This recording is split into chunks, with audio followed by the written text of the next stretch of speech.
Kemudian berikutnya yang ketiga, orang yang bisa menguatkannya adalah rasa tanggung jawab.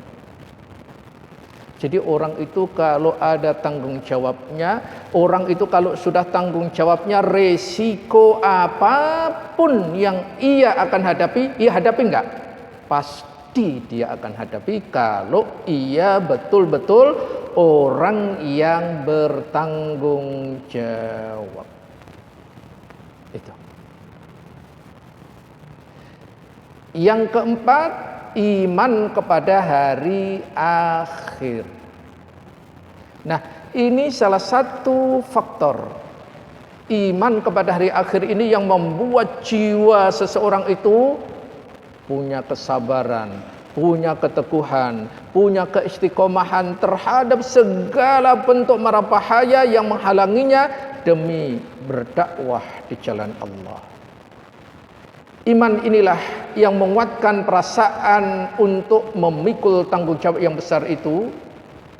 Mereka yakin seyakin-yakinnya bahwa mereka akan kembali bangkit di hadapan Allah dan membawa amal.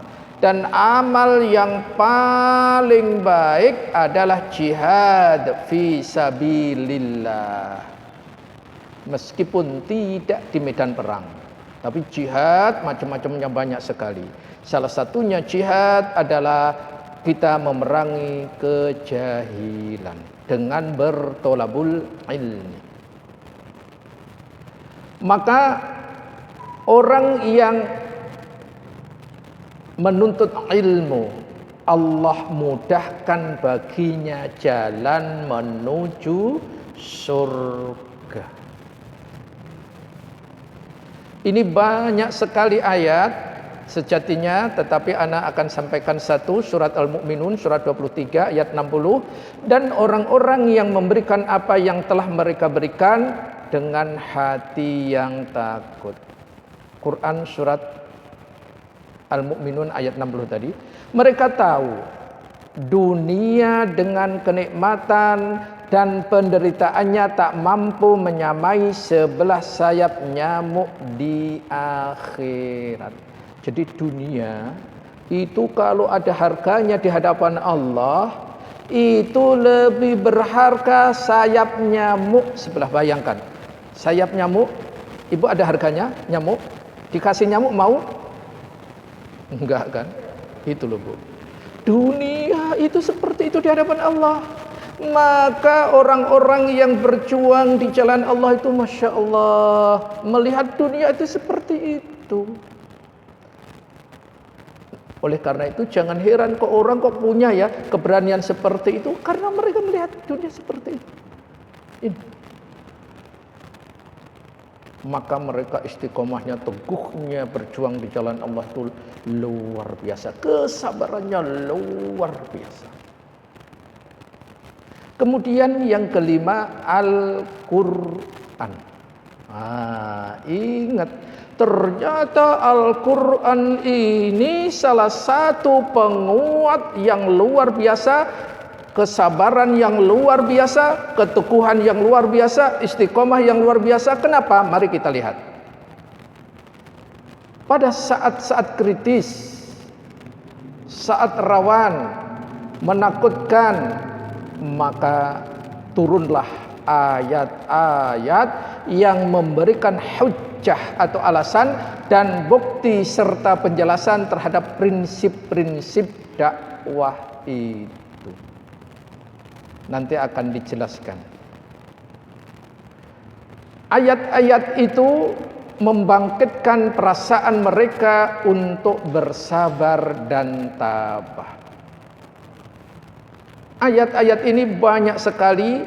Anak akan ambil dua saja. Yang pertama adalah surat Al-Baqarah, surat kedua ayat 214. Am hasibtum an tadkhulul jannah walamma ya'tikum mathalul ladzina khalau min qablikum. Apakah kamu mengira bahwa kamu akan masuk surga padahal belum datang kepadamu cobaan sebagaimana halnya orang-orang terdahulu sebelum kamu. Ya, apakah kita mengira sudah masuk surga sebelum ya cobaan datang sebagaimana orang-orang sebelum kamu?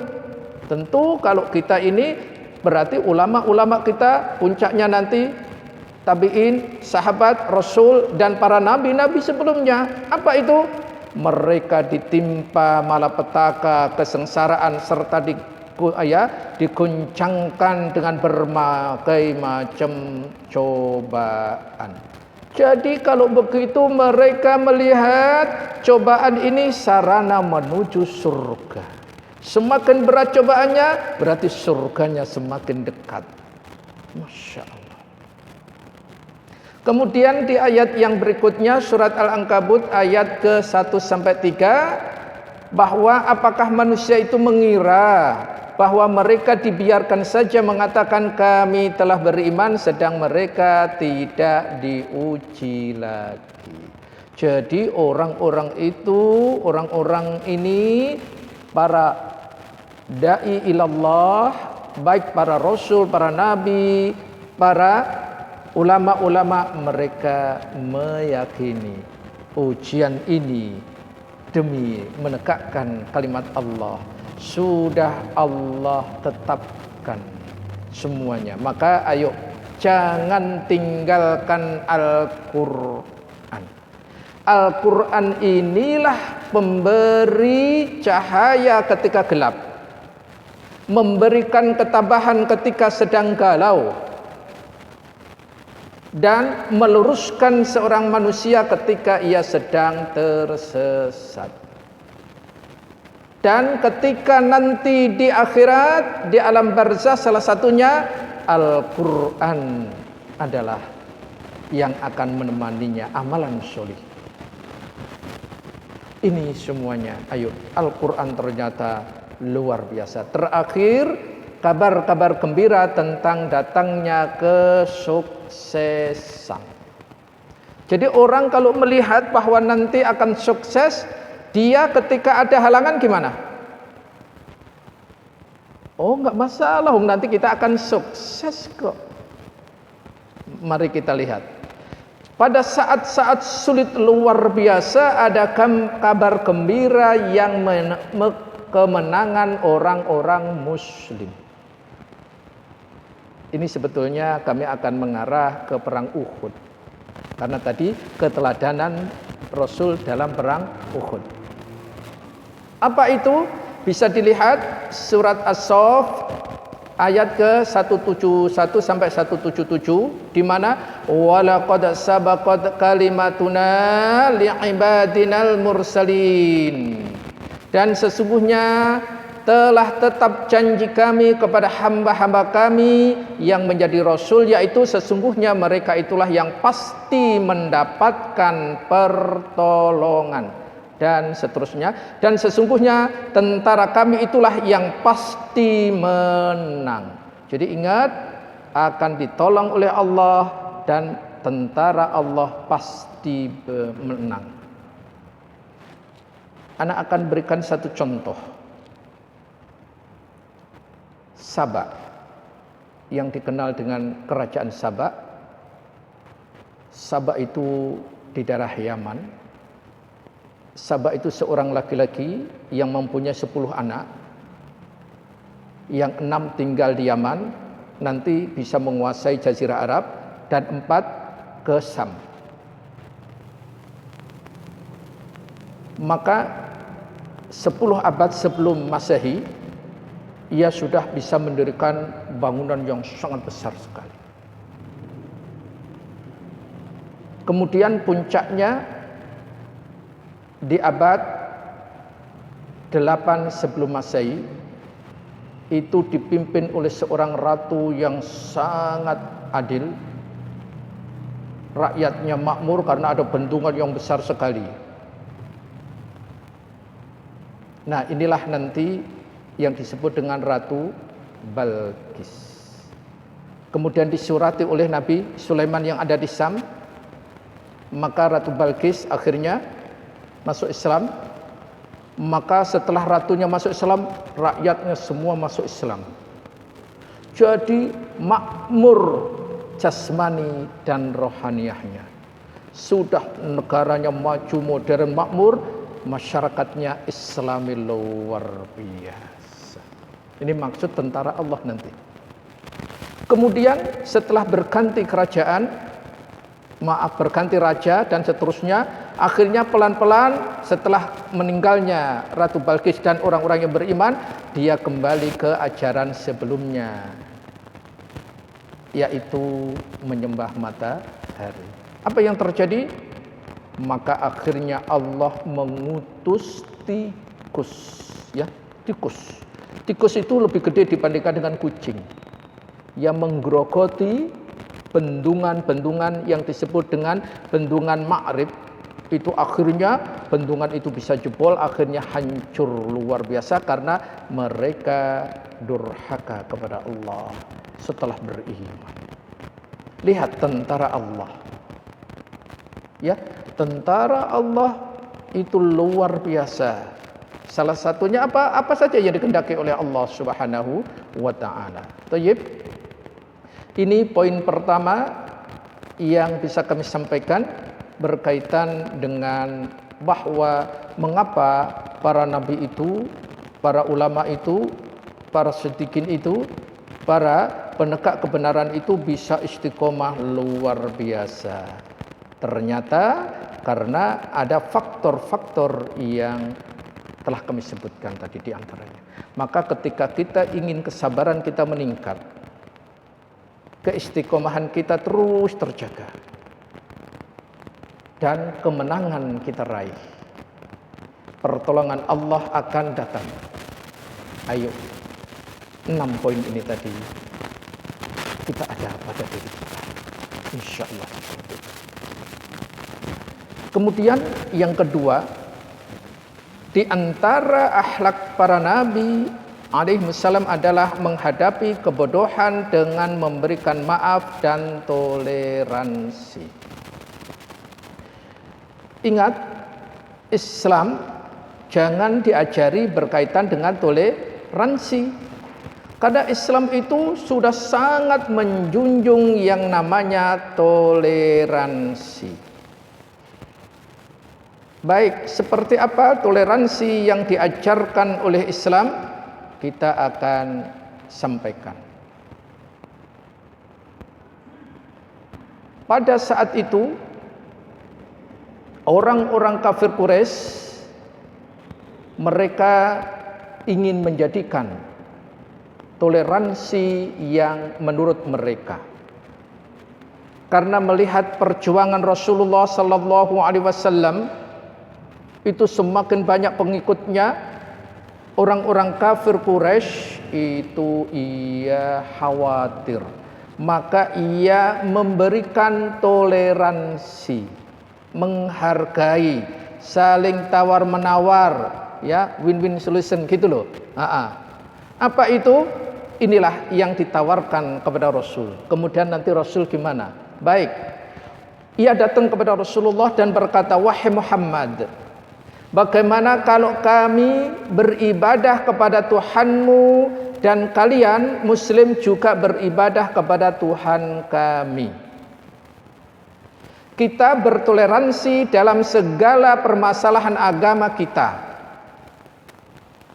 Apalagi apabila ada sebagian dari ajaran agamamu yang lebih baik menurut kami dari tuntunan agama kami, kami akan amalkan hal itu. Sebaliknya, apabila ada dari ajaran kami yang lebih baik dari tuntunan agamamu, engkau juga harus mengamalkannya." Tafsir Al-Qurtubi jilid 14 halaman 425. Inilah yang ditawarkan, ya, yang ditawarkan oleh kaum Quraisy kepada Rasul. Inilah toleransi menurut mereka, digabung aja seluruhnya, kan gitu. Saat itu Rasulullah juga gak bisa menjawab. Maka Al-Quran solusinya, yang disebut dengan surat Al-Kafirun. Qul ya ayyuhal kafirun. Katakanlah wahai orang-orang kafir, la a'budu ma ta'budun. Aku tidak menyembah terhadap apa yang kau sembah, dan kamu enggak usah menyembah kepada apa yang aku sembah. Terus diulang, kemudian terakhir, lakum dinukum waliyadin. Untukmu ya udah agamamu, untukku agamaku. Itulah namanya toleransi. Jangan dicampur adukkan seperti usulan kaum kafir Quraisy. Nah, sekarang ini kan modelnya sekarang ini nih yang ditawarkan oleh kafir Quraisy ini loh. Itu yang ditawarkan. Wallahu a'lam. Baik, kita akan bagaimana Islam terhadap toleransi. Allah tabaraka wa ta'ala menjelaskan masalah toleransi ini di surat Al-Mumtahanah ayat 8 dan 9. Ayat 8-nya, Allah tidak melarang kamu untuk berbuat baik dan berlaku adil terhadap orang-orang yang tiada memerangimu karena agama, dan tidak pula mengusirmu dari negerimu. Sesungguhnya Allah menyukai orang-orang yang berbuat adil. Ayat ini mengajarkan prinsip toleransi, yaitu hendaklah setiap muslim berbuat baik kepada lainnya selama tidak ada sangkut pautnya dengan agama. Jadi kalau tidak ada sangkut pautnya dengan agama, kita wajib berbuat baik kepada orang di luar kita. Ana akan ambil tafsir Ibnu Katsir. Allah tidak melarang kalian berbuat baik kepada non-muslim yang tidak memerangi kalian seperti berbuat baik kepada wanita dan orang-orang lemah di antara mereka. Hendaklah berbuat baik dan adil karena Allah menyukai orang-orang yang berbuat adil. Jadi kalau begitu kita enggak boleh membeda-bedakan kalau masalah muamalah. Kalau masalah muamalah, misalkan jamaah mempunyai satu bisnis, ya, ketika ada yang mengambil, nggak usah nanya agama, ya, karena ini bisnis, gitu loh. Masalah muamalah. Nanti kalau agamanya sama dimurahin, kalau agama beda dimahalin, itu nggak boleh, ya. Ini karena masalah muamalah kita harus adil. Misalkan lagi di satu RT itu kerja bakti, yang rumahnya muslim dibersihi, yang enggak muslim dilewati. Ini juga enggak adil, enggak boleh, ya. Kemudian ayat yang selanjutnya memberikan penjelasan. Apa itu? Ayat ke-9-nya adalah berisi larangan untuk loyal kepada non-muslim yang jelas memusuhi Islam. Tafsir Al-Quranul Azim juz 7 halaman 248. Nah, bentuk-bentuk toleransi ini seperti apa di Islam? Biar kita jelas, karena ini tadi Rasulullah mengajarkan kita bertoleransi.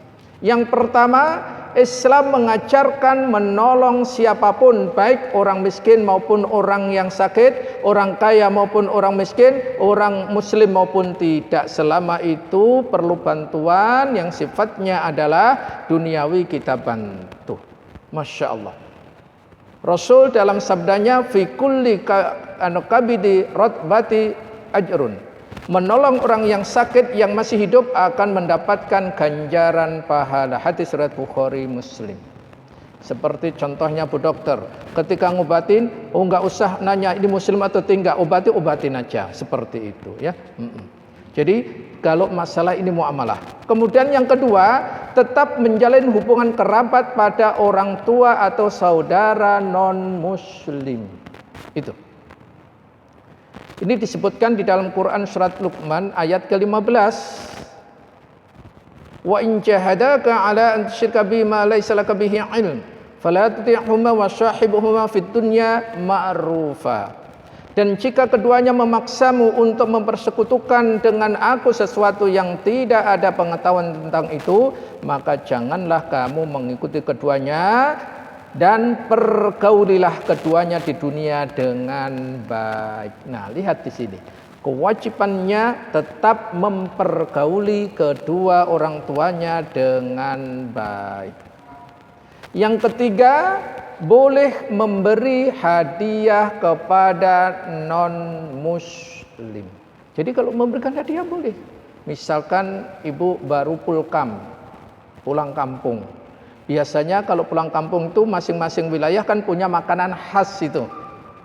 Maka ketika membawa makanan itu, mari kita lihat. Tetangga kita, ya kita kasih.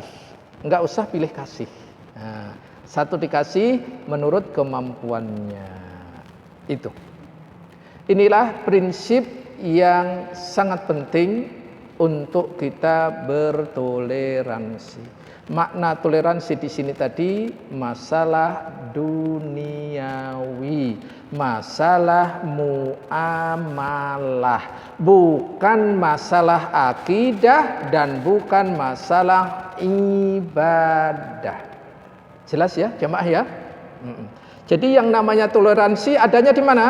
Muamalah, bukan ibadah dan bukan akidah.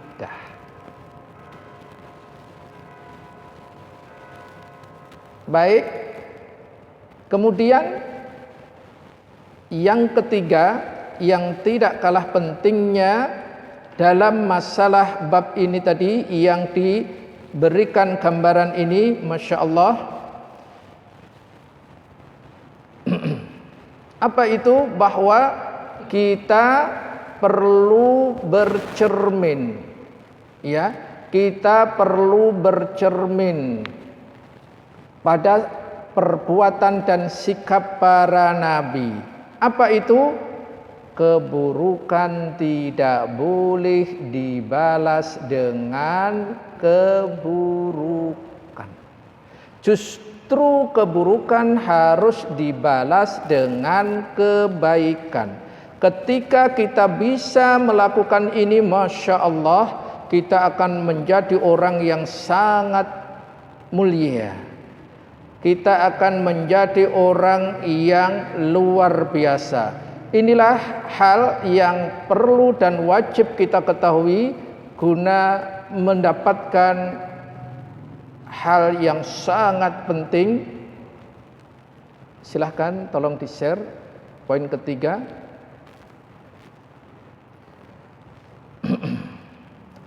Ini kisah yang luar biasa.